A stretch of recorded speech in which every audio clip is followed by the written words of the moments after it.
Why don't more people live past 85? Have you ever wondered why so many people, even those who seem healthy in their 70s, don't make it to 85? It's a question that often lingers in the back of our minds, especially for those who want to stay active, independent, and mentally sharp in their later years. Maybe you're eating well, seeing your doctor regularly, and taking your medications as prescribed. But here's the thing. The real threats to long life aren't always the big, dramatic health problems. Often, it's the small, everyday habits, or the lack of them, that slowly wear down your body and mind without you even realizing it. In this video, we'll explore 5 common mistakes people make that quietly cut years off their lives.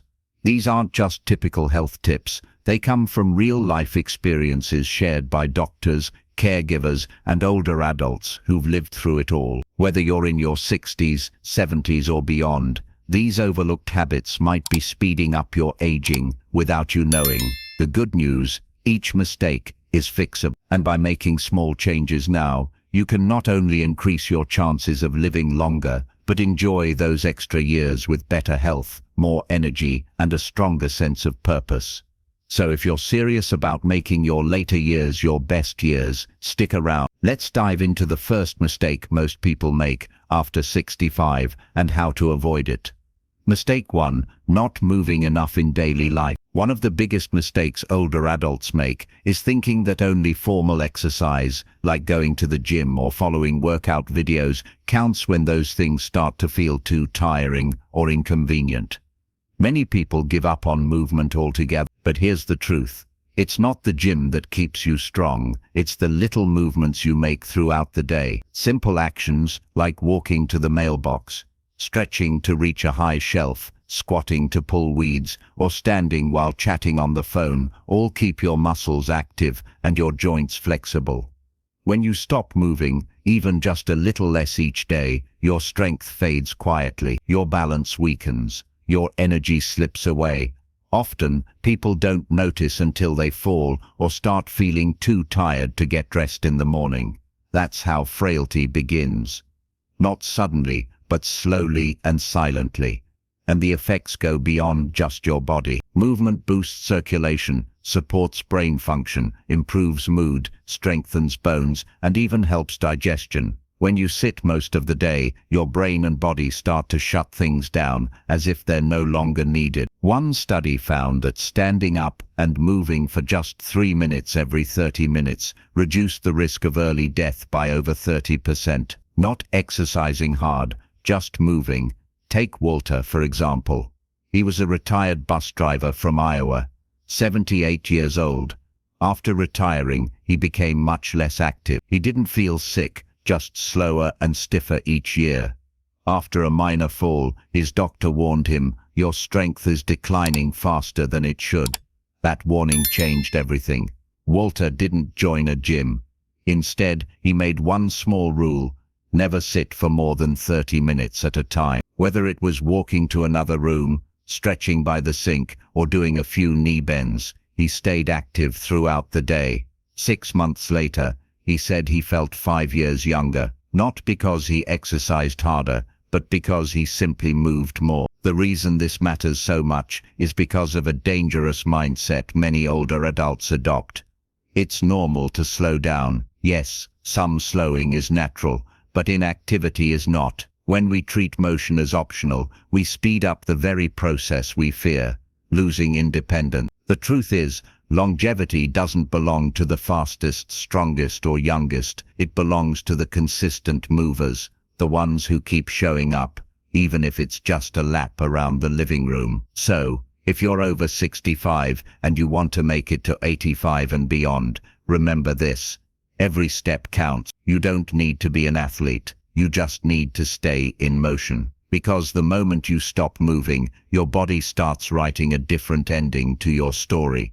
And it's one you may not want. Keep walking, keep reaching, keep standing. That's how you stay here long. Mistake 2. Skipping preventive health checks. One of the most overlooked reasons people don't make it to 85 isn't some dramatic illness or accident. It's the silent problems they never saw coming. And that's because many older adults stop going to the doctor unless something hurts. They skip their checkups, ignore small changes, and hope everything is just part of getting older. But that quiet avoidance is a mistake that can cost you years.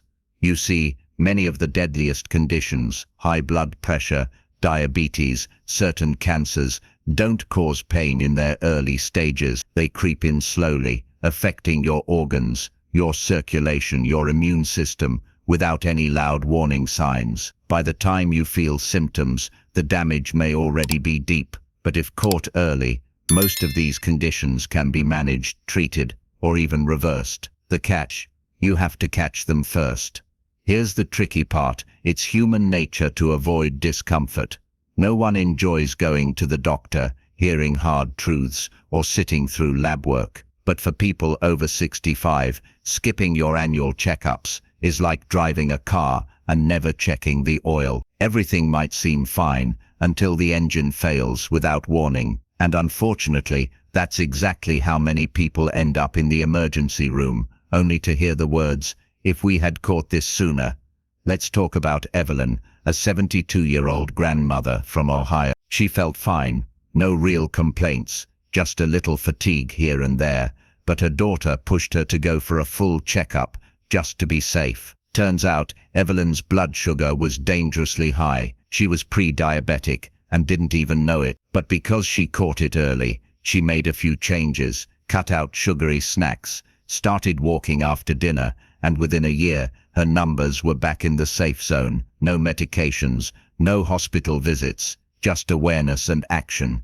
Why do so many people avoid this? One word: fear. Fear of bad news, aging, or being told what you don't want to hear. But ironically, facing those fears head-on gives you power. It puts you in control. When you know what's going on inside your body, you can fight back. You can make decisions, not excuses. And that's what separates those who thrive in their 80s from those who don't make it past their 70s. There's also a false belief that what I don't know can't hurt me. But for older adults, the opposite is true. What you don't know is exactly what can take you down. Think of screenings like colonoscopies, mammograms, blood pressure checks, prostate exams. They're not just for catching disease, they're for protecting your future. They're the guardrails on a winding road, keeping you steady even when you can't see what's ahead. And let's not forget the emotional side. Getting regular checkups isn't just about disease, it's about peace of mind. Knowing your numbers, having a doctor who understands your history,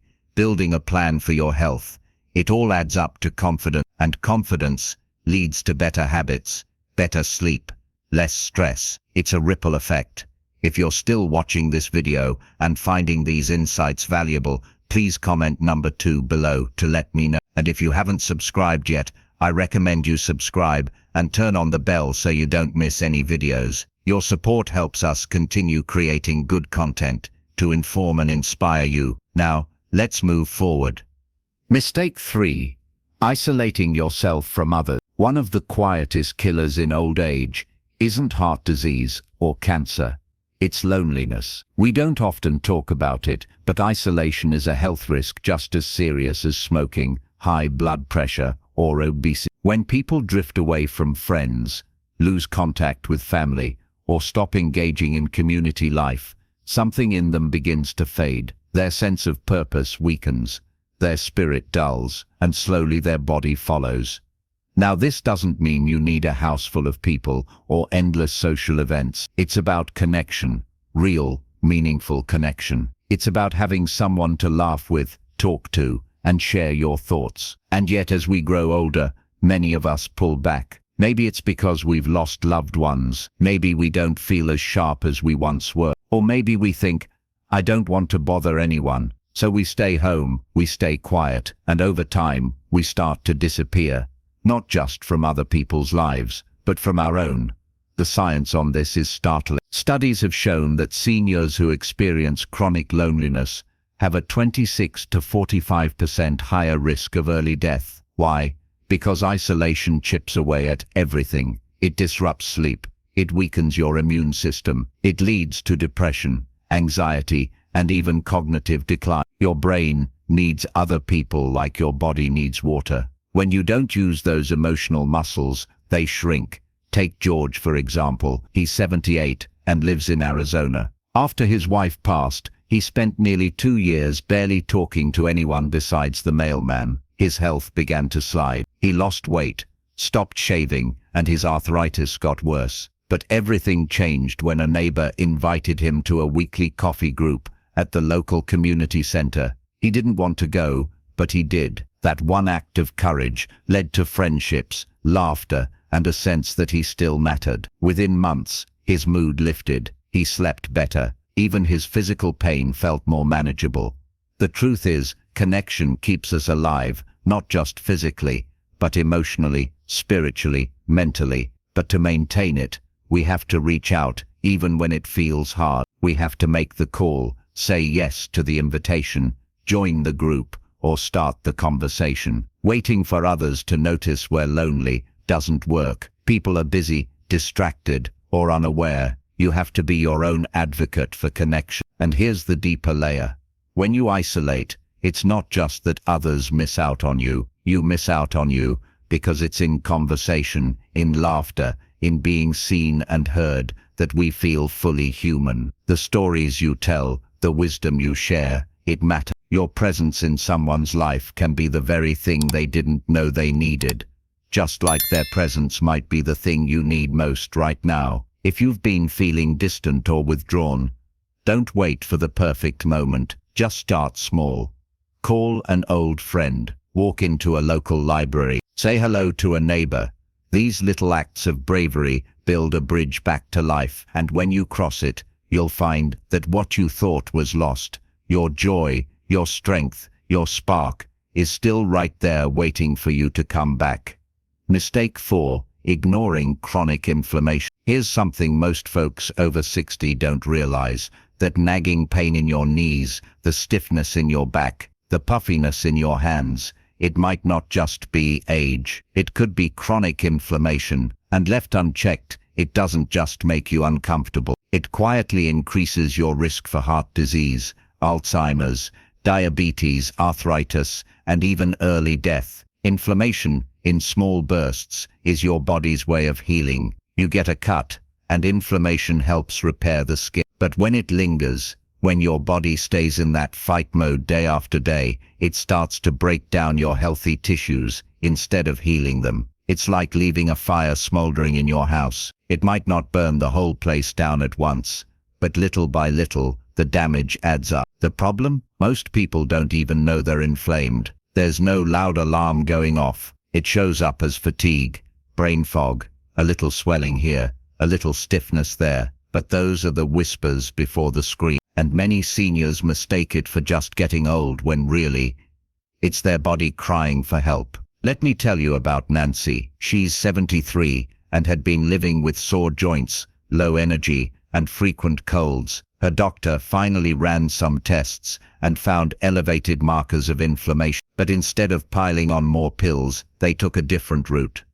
Nancy began cutting out ultra-processed foods and added in anti-inflammatory staples like leafy greens, turmeric tea, and salmon twice a week. She also started walking for 20 minutes every morning, no matter the weather. 3 months later, she felt like a new woman. Her joints weren't perfect, but they moved better. Her mind was clearer. She even said her mood improved. That's because inflammation doesn't just affect your body. It affects your brain. When it flares up, your brain chemistry shifts. You're more likely to feel anxious, irritable, or depressed. And over time, that emotional weight can spiral into isolation, fatigue, and hopelessness, pushing people toward a much earlier decline than necessary. But there's good news. You have more power over inflammation than you think. It starts with what you put on your plate. Sugary snacks, fried foods, processed meats, those fuel the fire. But berries, olive oil, nuts, green tea, they help put it out. Add to that a little daily movement, good sleep, and managing your stress, and you're not just easing symptoms, you're slowing down aging at the root. And there's a deeper reason why this matters, because every time you take action to reduce inflammation, you're sending a signal to your body. I'm not giving up. I'm still in this. That mindset changes everything. You go from surviving to thriving, from dreading each morning to looking forward to what the day might bring. So if you've been ignoring those small aches or brushing off your fatigue as just part of getting old, take another look.